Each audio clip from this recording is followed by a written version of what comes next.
شما عزیزان معرفی کنم، چون چند تا مقاله خونده بودم گفته اید عملی قدمی میخوای برداری باید خودتو معرفی کنی، چون اون افراد اون سابسکرایبر تو را بهتر بشناسن. خب من آمدم همین کار کردم. به نام خدا. اسمم چیه؟ اسمم میلاد. چند سالمه؟ من 16 سالمه. اهل کجای؟ اهل انبرآبادم. به چه چیزی علاقه داری؟ من به یوتیوبر شدن به شدت علاقه دارم، چون دلم میخواد 1 سال 2 سال دیگه یوتیوبر حرفه‌ای بشم. به چیزی علاقه نداری؟ من به رفاقت‌های الکی مثلا داداشم بده یه چند وقت ولش کنن خیلی علاقه ندارم، به شدت بدم میادشون. خب پرسپولیسی استقلال. من استقلالیم، البته نوکر دوم پرسپولیسی هم هستم. نکته مهمتر از همه چرا یوتیوب انتخاب کنم؟ چون به یوتیوبر شدن خیلی علاقه دارم.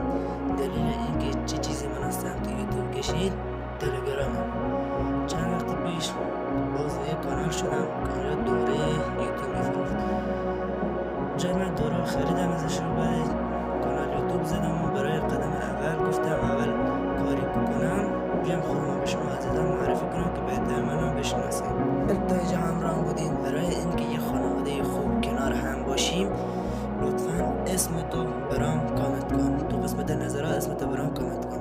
دمت گرم. اگر هنوز سابسکرایب نکردی سابسکرایب کن. خب ویدیوهایی که من میسازم دانستنی هن، اسکالم هم دانستنی روز هسته.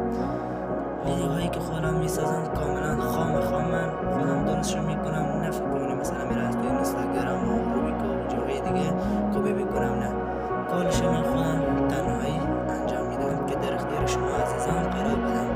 دمتون گرم که اینجا بودید. لایک و سابسکرایب یادتون نره. اسمتون هم حتما برام کامنت کنین، چون بهتر بشناسمتون و از جای کامنت میزنین حداقل 20 نفر این ویدیوی منو میبینن، حداقل 20 سابسکرایب داشته باشم. دمتون گرم که سابسکرایب میکنین و مشترک شدن را بزنید. خب کل ماجرا همین بود. دمتون گرم تا اینجا ویدیو رو تماشا کردید. من شنبه ها، یک شنبه ها و دوشنبه ها ویدیو آپلود میکنم. دوست داشتین ببینید. خدا نگهدار شما.